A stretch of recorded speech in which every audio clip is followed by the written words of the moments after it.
Good morning students. Target CTET 6 सितंबर 2026 ये अपने सामने कहीं लिख के लगा लो। लिटरली इसको कहीं आप पेस्ट कर लो। देखो मैं आपको दिखाती हूँ। आप ना इसको ऐसे लिख सकते हो, ऐसे ऐसे लिखो और अपने सामने यहाँ ऐसे ये पर्चा लगा दो, ऐसे लगा दो, ताकि जैसे ही आप निकलो अपने कमरे में से बाहर निकलो अंदर जाओ तो आपको ये दिखता रहे कि भैया मैंने सीटेट क्वालिफाई करना ही करना है। अब आप इसमें चाहे टारगेट लिखो या target is to qualify CTET लिखो, ये आपकी पर्सनलाइज चॉइस है, ठीक है। लेकिन ये तो आपको लिख के लगाना ही पड़ेगा, क्योंकि जितना ज्यादा हम अपने लिखित गोल को देखते हैं बार बार, एक्शन ओरिएंटेड हमारा माइंड ज्यादा हो जाता है। जब जब आप उसको देखोगे आप कहोगे यार बुक खोल पढ़, यार बुक खोल previous year question paper solve कर, ठीक है। तो ये चीज मैंने आपको एक बहुत ही बढ़िया टिप दे दिया। जो भी हमारी जिंदगी का लक्ष्य होता है अक्सर उसे हमें अपने सामने लिख के लगा लेना चाहिए। चलिए आज हम करने वाले सीटेट के पॉजिटिव टैग वर्ड्स, इनको हमें बहुत अच्छे से समझ लेना है। अगर ये हमने समझ लिए तो हमारा काम बहुत आसान हो जाएगा। सीटेट क्वालिफाई करने से हमें कोई रोक नहीं सकता। पहली चीज जो ये कहते हैं पॉजिटिव टैग वर्ड्स, जो कहते हैं कि भैया शिक्षा कैसी होनी चाहिए, बाल केंद्रित शिक्षा होनी चाहिए। बच्चों को हमें कैसी शिक्षा देनी है, बाल केंद्रित शिक्षा देनी है, जिसमें बच्चा एक्टिव हो, बच्चा करके सीखे, बच्चे को फ्रीडम होनी चाहिए कि वो खोजबीन करके अपनी डिस्कवरी लर्निंग करे, ठीक है। दैनिक जीवन से जोड़ना है, यानी रियल लाइफ एक्सपीरियंसेस से हमें जोड़ना है, रियल लाइफ कनेक्शन होना चाहिए बच्चा जो भी सीख रहा है। जैसे कि बच्चे ने मैथ्स सीखी तो मैथ्स में उसको हमने जोड़ घटाना तो सिखा दिया, लेकिन जब वो किसी दुकान पे जाए कोई सामान लेने तो उसको पता होना चाहिए कि अगर मैंने 100 रुपए का सामान लिया है और 500 का नोट दिया है दुकानदार को तो वो मुझे 400 रुपए वापस देगा। उसकी मैथ्स का रियल लाइफ कनेक्शन होना चाहिए, ठीक है। तो उसकी रियल लाइफ एक्सपीरियंसेस से जोड़ना चाहिए, ठीक है। और डाइवर्सिटी होनी चाहिए, यानी क्या होनी चाहिए, व्यापकता होनी चाहिए। भाई व्यापकता भी तो होनी चाहिए ना उसके। जब बच्चा क्लास में बैठा है तो आपके पास अलग अलग तरह के बच्चे हैं, ठीक है। तो उनमें जो डाइवर्सिटी है उसको टीचर को एक हर्डल के तौर पे नहीं देखना, उसको एज अ एक, जैसे कहते हैं ना कि एक मौका है या फिर बहुत ही अच्छी चीज है, ऐसे देखना है कि भाई डाइवर्सिटी अगर क्लास में है या व्यापकता है तो ये तो बहुत अच्छी बात है, ठीक है। मल्टीलिंगुअलिज्म, बहुभाषिकता को प्रमोट करना है, ठीक है। इसको हम बहुभाषिकता लिखेंगे हिंदी में। देखिए हिंदी के टर्म्स मुझे उतने नहीं पता, लेकिन इसी को हम एक वर्ड और कहते हैं, दैट इज पॉलीग्लॉट।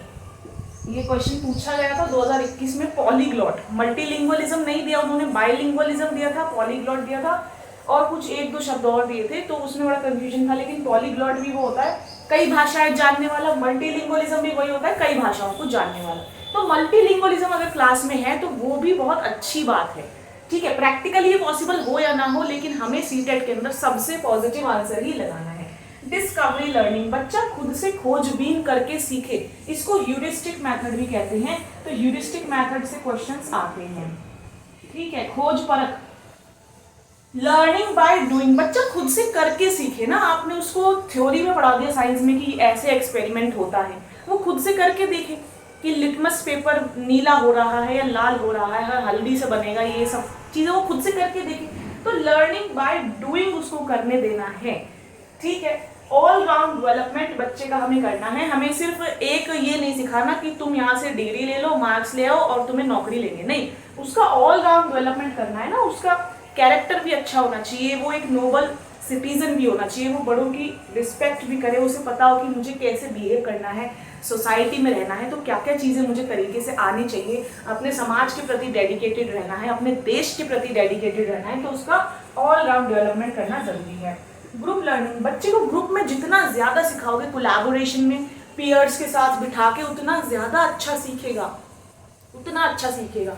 और इसके नीचे आपको एक लाइन दिख नहीं रही होगी, praising child to ask questions, बच्चे को मोटिवेट करना है एज अ टीचर कि वो क्वेश्चंस पूछे। जब भी बच्चा क्वेश्चन पूछे, अक्सर आपने देखा कि टीचर्स डांट देते हैं, लेकिन प्रैक्टिकली ये पॉसिबल हो या ना हो, लेकिन हमें सीटेट में सबसे पॉजिटिव आंसर लगाना है कि हमें बच्चे को मोटिवेट करना है कि तुम क्वेश्चन पूछो। हमें क्लास में क्वेश्चन आंसर्स के राउंड कॉन्टिन्यूसली करते रहने हैं, ठीक है। क्वेश्चन आंसर मेथड हमें काफी ज्यादा यूज करना है ताकि बच्चे के जो डाउट्स हैं वो सॉल्व हो, बच्चे के अंदर कॉन्फिडेंस आए, इंटरेक्शन करे वो टीचर्स के साथ, ठीक है। टीचर सिर्फ एक फैसिलिटेटर है, वो सिर्फ एक सुविधादाता है, क्योंकि टीचर सेंटर्ड एजुकेशन अब नहीं है। आज के दौर में टीचर सिर्फ एक सुविधादाता है, उससे ज्यादा कुछ नहीं। बच्चा है केंद्र में। एक्सपीरियंशियल लर्निंग यहाँ पे मैंने लिखा है, यानी अनुभव से सीखना। अपने अनुभवों से बच्चा नए नए ज्ञान का निर्माण करता है। अनुभवों से सीखेगा, किसके? अपने अनुभवों से, अपने एक्सपीरियंस से सीखेगा। भाई आप पहले ही उसे बता दोगे कि बेटा सामने गड्ढा है, देख के चल, तो उसको गिरने का कभी पता ही नहीं चलेगा। एक बार ठोकर खाएगा, गिरेगा, तो उसका दिमाग अपने आप सीख लेगा कि भाई आगे गड्ढा है, थोड़ा नीचे भी ऐसे देख के चला करो सड़क पे। जैसे साइकिल सीखता है बच्चा, आप थोड़ी ना बताते हो कि बेटा ध्यान से तू गिरेगा। अरे गिरना तो उसे है ही, तभी तो वो गिर गिर के सीखेगा ना, चाहे साइकिल हो, स्कूटी हो, गाड़ी, कुछ भी हो। ठीक है, तो ये सारे आपके क्या थे? पॉजिटिव टैग वर्ड्स, जो कि बहुत इंपॉर्टेंट है। CTET is always understanding based, इसमें रोट मेमोराइजेशन का कोई काम नहीं है। तो रोट मेमोराइजेशन एक नेगेटिव वर्ड है। जो नेगेटिव वर्ड्स हैं वो मैं आपको अलग से कराऊंगी, क्योंकि काफी स्टूडेंट्स इंग्लिश में डिमांड करते हैं, काफी स्टूडेंट्स हिंदी में डिमांड करते हैं, इसीलिए मैंने आपको ये बायलिंगुअल करा दिए हैं। अब अपनी तैयारी को अच्छे से करते रहिए। देखिए ज्यादा से ज्यादा 35-36 दिन आपके पास रह गए हैं, तो इसमें कोई बचता नहीं है कि हम टाइम को वेस्ट करें। अभी भी समय है, अगर आपने नहीं तैयारी शुरू करी तो शुरू कर दीजिए। Okay, all the very best for your CTET exam. Bye bye, take care, stay blessed and happy.